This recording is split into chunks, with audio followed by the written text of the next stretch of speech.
এই পৃথিবীতে মানুষের জন্যে যা কিছু আল্লাহ তাআলা দিয়েছেন এর মধ্যে সবচাইতে গুরুত্বপূর্ণ বিষয় হলো, সবচাইতে দামি বিষয় হলো হেদায়াত।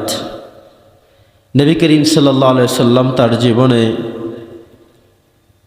এই মানুষকে আল্লাহর পক্ষ থেকে হেদায়াত দেওয়ার জন্য অনেক চেষ্টা করেছেন। আমরাও নবীজির ওয়ারাসাত হিসেবে আমরাও চেষ্টা করে যাচ্ছি। একজন মানুষ যদি পথভ্রষ্ট হয়, গুমরাহি হয়ে থাকেন, আমরা চেষ্টা করি তাকে সেখান থেকে সরিয়ে আনতে, সেখান থেকে এই জঘন্যতম অপরাধ থেকে, জঘন্যতম অবস্থান থেকে আমরা তাকে সরিয়ে এনে চেষ্টা করি যেন তিনি হেদায়েতের রাস্তায় চলে আসেন। তবে হেদায়েত এমন একটি গুরুত্বপূর্ণ বিষয়, এমন এক মহিমান্বিত বিষয়, এমন এক দামি বিষয় যেটি আল্লাহ ছাড়া কাউকে দেওয়ার অনুমতি ক্ষমতা আল্লাহ তাআলা দেননি। কোরআনের অসংখ্য জায়গায় আল্লাহ সুবহানাহু ওয়া তাআলা হেদায়েতের কথা বলেছেন। হেদায়েত এটি এমন একটি জটিলতম বিষয়, এমন এক গুরুত্বপূর্ণ বিষয়, এমন এক দামি বিষয় যেটার পাওয়ার আল্লাহ তাআলা নিজের হাতেই রেখে দিয়েছেন। আমাদের একটু মনে করলে মনে আসবে অবশ্যই, নবী করিম সাল্লাল্লাহু আলাইহি সাল্লাম একজন চাচা ছিল।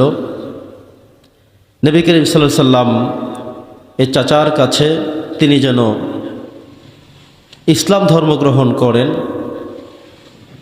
তিনি যেন মুসলমান হন, এজন্য তিনি এক দুইবার নয় অসংখ্যবার ট্রাই করেছেন, চেষ্টা করেছেন, বারবার দাওয়াত নিয়ে গিয়েছেন।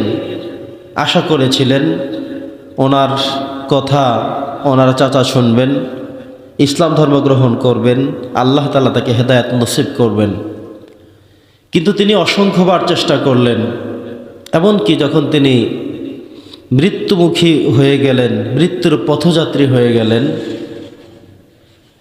নবী করিম সাল্লাল্লাহু আলাইহি সাল্লাম চাচার কাছে গিয়ে বললেন, হে আমার চাচা, আপনার কাছে আমার জীবনের সর্বশেষ আবদার হলো, যে কোনো মুহূর্তে আপনি বিদায় হয়ে চলে যাচ্ছেন, আপনার কাছ থেকে আমি চাই আপনি যেন ইমানের যে নূর এটা আপনি গ্রহণ করেন, ইমানের তাজাল্লি আপনি গ্রহণ করেন, ইমানের মতো যে পবিত্রতম বাসনা জীবনের একজন মুমিনের হতে পারে, একজন মানুষের হতে পারে, আপনি সেটা রিসিভ করেন।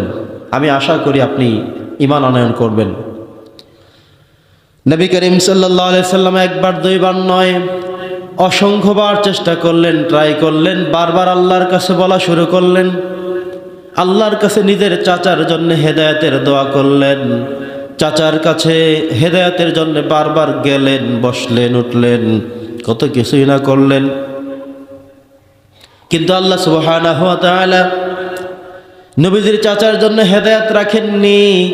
নবীজি বারবার যখন চেষ্টা করলেন, আল্লাহর কাছে যখন বারবার দোয়া শুরু করলেন, আল্লাহ সুবহানাহু ওয়া তাআলা বললেন, হে মুহাম্মদ, আপনি একবার দুইবার নয়, যদি আপনি ৭০ মাররা ৭০ বার যদি আপনি আপনার চাচার জন্য চেষ্টা করেন, ৭০ বারও যদি আপনি তার জন্য আমি আল্লাহর কাছে বলেন, তাহলে এটা জেনে রাখেন, মনে রাখেন, হেদায়াত দেওয়ার দায়িত্ব আপনার না, হেদায়াত দেওয়ার দায়িত্ব আমি আল্লাহর। আমি তার জন্য হেদায়াতকে আমি কবুল করে রাখি নাই। এভাবে আল্লাহ তাআলা বললেন। নবীজি বুঝতে পারলেন হেদায়েত দেওয়ার দায়িত্ব আমার কাছে নয়, হেদায়েত দেওয়ার দায়িত্ব আল্লাহর কাছে। আল্লাহ যাকে চান তাকে হেদায়েত দান করেন, যার জন্য আল্লাহর পক্ষ থেকে হেদায়েত নাই, হাজারো চেষ্টা কষ্ট করার পরেও হেদায়েত সম্ভব হবে না, জুটবে না। হেদায়েত কার থেকে? আল্লাহর থেকে হেদায়েত। গুরুত্বপূর্ণ একটি বিষয় হল হেদায়েত।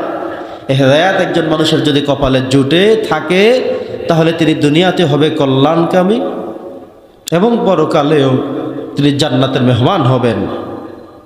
এজন্যে হেদায়াত অত্যন্ত গুরুত্বপূর্ণ, অত্যন্ত দামি একটি বিষয় মানুষের এই জীবনে।